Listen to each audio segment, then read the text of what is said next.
Hey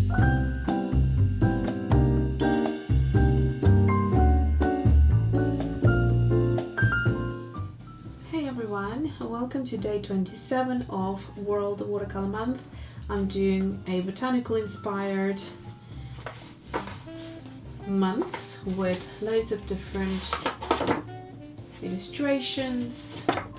For this spread we're doing mandalas, and I already have two really dainty pretty mandalas over here. We're going to continue with the mandala theme, and I have already gone ahead, as always, tried to save a little bit of time and illustrated the main flower, from which we then will build on to create the mandala. I also have stamped out the swatches, and I used my palette swatches stamping set. I used this element right here, and just to show you a couple from the previous, so here for example I have used this element here, and then the one before with the squares, it was this element right there.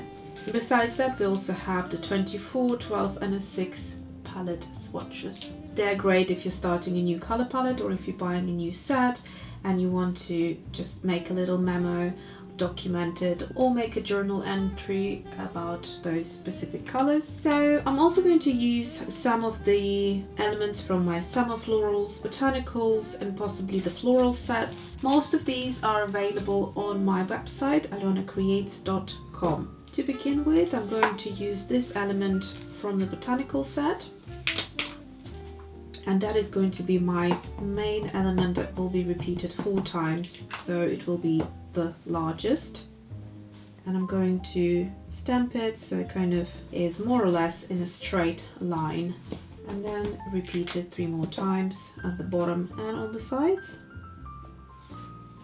Because I would like to elongate the space here and fill it in, I'm going to use this flower from the summer florals.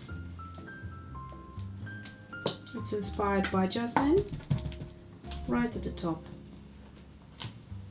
And now I'm going to use the leafy part here from my floral set.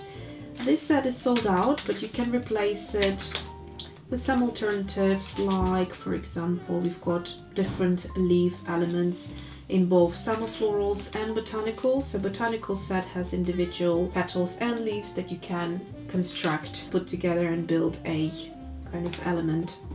This one is connected and it's more sketchier, so I'm just going to stamp it in between these berries, more or less symmetrical. Try to leave similar space in between these elements. Now we have little areas here that I like to fill in, which are close to the flower, and I think today I'm going to use the little berries here from the botanical set, so right in the corner here. I'm just going to dot it in everywhere. Just make sure they will fit in wherever you are placing them.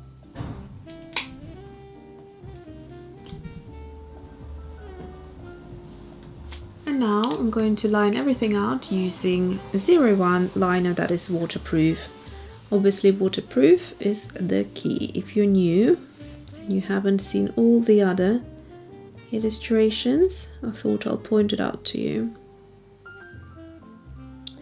And those of you who have been coming to these tutorials, let me know how you have been enjoying them, and how many have you followed or got inspired by, which ones were your favorite. I'm just really curious to know.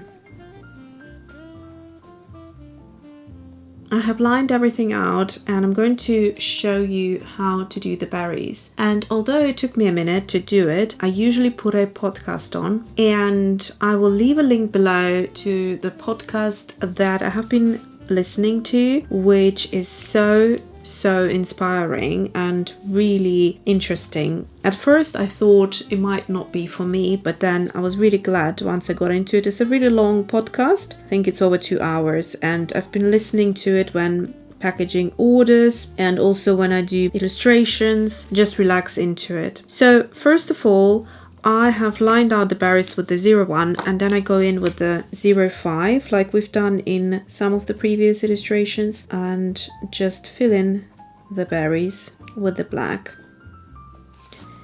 You can use watercolor instead, but I find that the black just kind of creates a nice illustrative style and also contrast. Now we can move on to watercolor. So now let's go into... I want to go into Opera Pink today. I have been really enjoying Opera Pink in mixtures and on its own. I find it really vibrant, but also you can make it work in so many different ways by also mixing with it.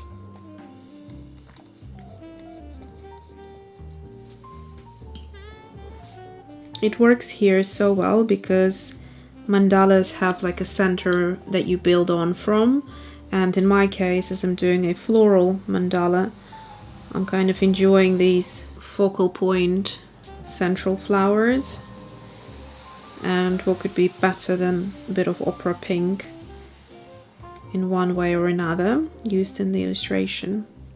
So it's quite a strong, obviously overwhelming sometimes color, therefore I'm just going to use some of it on the outer circle. And really I haven't thought of any color palette at all, but I do like it mixed with yellow.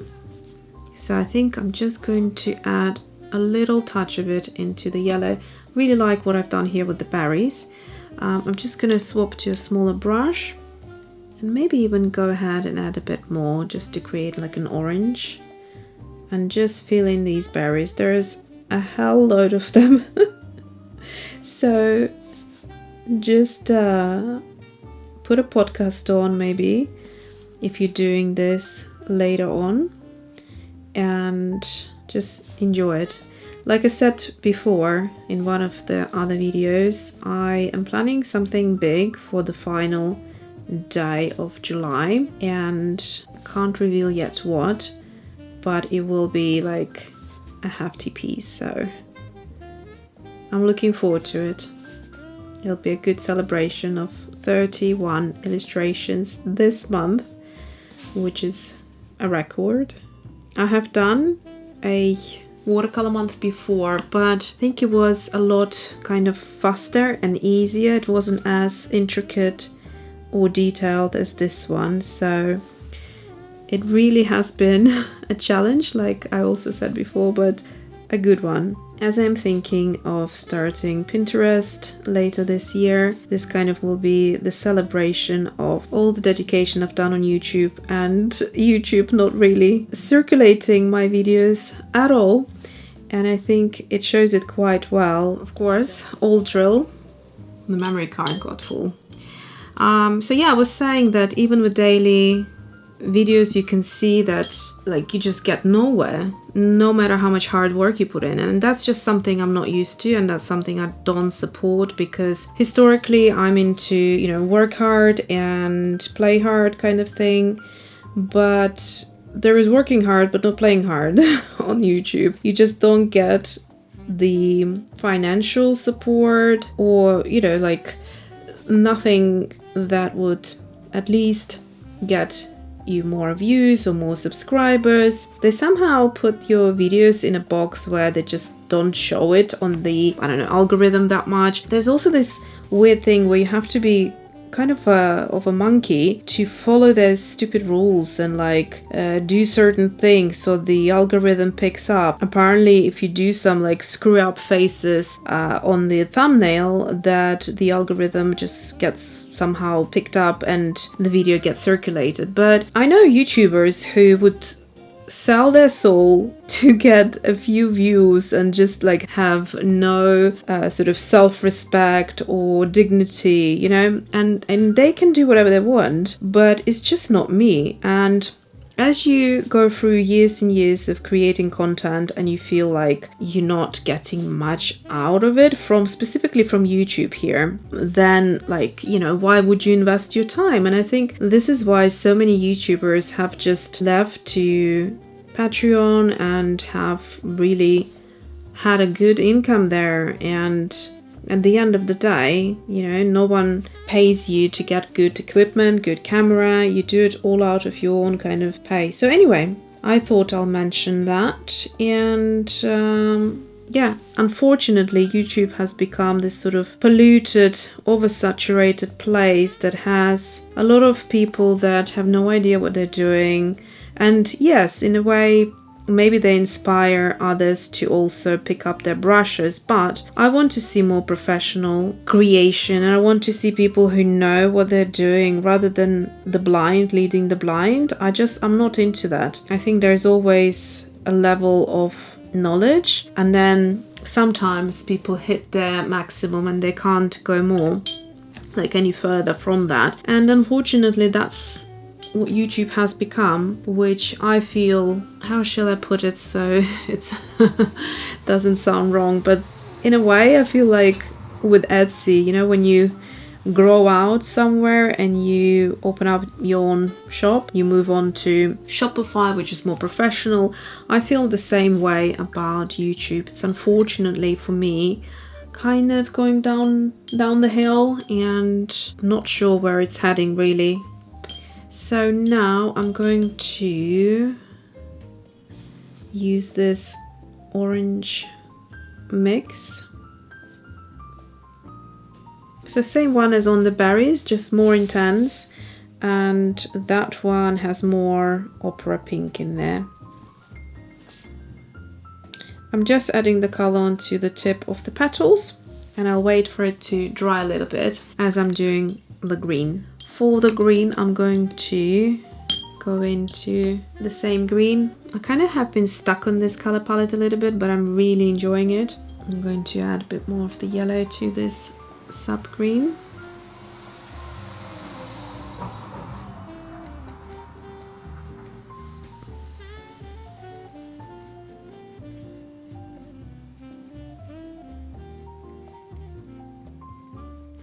Let me know in the comments about how you feel about, you know, YouTube becoming a clown show. There are just very few YouTubers that I know who have kept their dignity, who have a cool personality, and they are still creating these videos. But mostly, if you really look into it, they're using it as a way of promoting either their shops, like online shops, when they do shop update, or equally to promote their Patreon.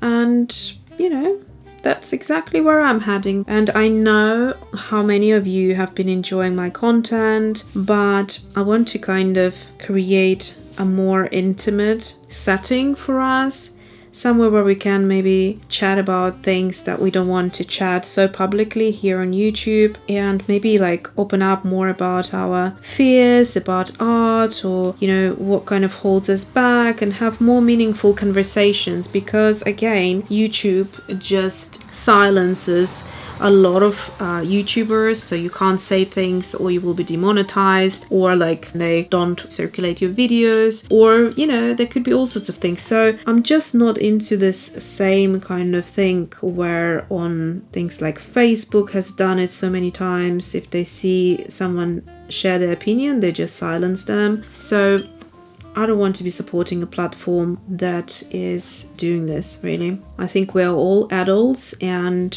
we know exactly what's going on, and sometimes we are afraid of saying things that are obvious and things that we shouldn't agree with. So if a platform pushes us to do that, then it's, I think, up to us to decide whether we want to be supporting that platform with free content that we create, or whether we want to go elsewhere and be reimbursed for that, for our time, for our effort, for keeping it classy, for keeping it interesting, and a certain quality of the video, certain quality of knowledge, elegance, and all of that.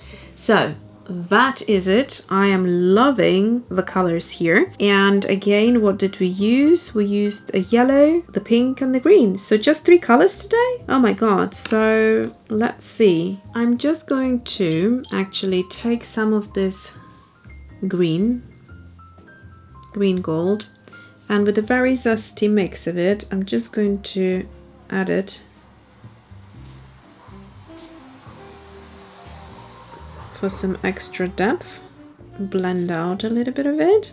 Okay, time to swatch things out. Here's what I decided to do for swatches today. Because I only used 3 colors, I am going to swatch out the pink on one side,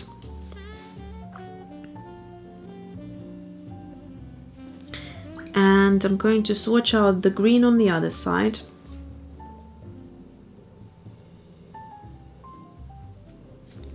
and I'm going to swatch the yellow probably around here, because I don't think I'll be able to push the yellow and the green gold too far, but I will be able to get so many beautiful colors in between the pink and the yellow. So let me just mix up a little puddle here, and I'm just going to go into this green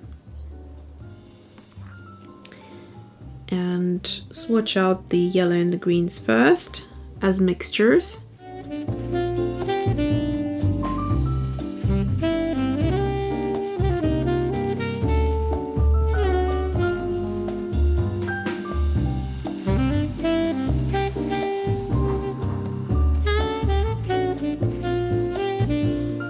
And then I'm gonna go and do the same with the pink. So if I have the, let's see, what's this? It's quite orange. I'm going to start with the pink again, just load it up here.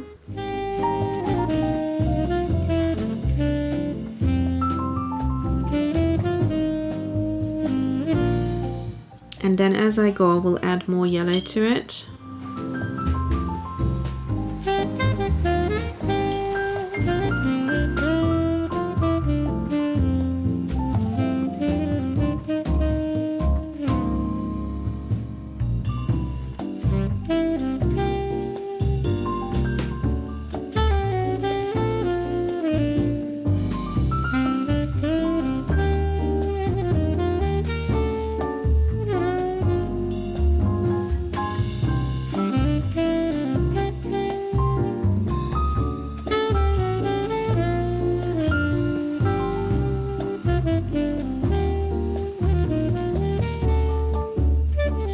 So that's something you can do if you're using only 3 colors. You can just bring them in and create this lovely gradual color change and mix the colors.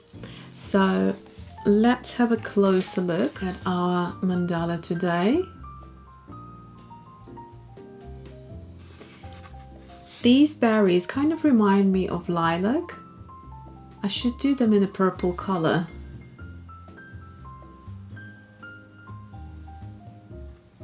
Love the color palette. I hope you enjoyed day 27, and I'm looking forward to your comments down below. And that is it for today. I will see you for day 28. I'm super excited for another mandala. Hope you are too.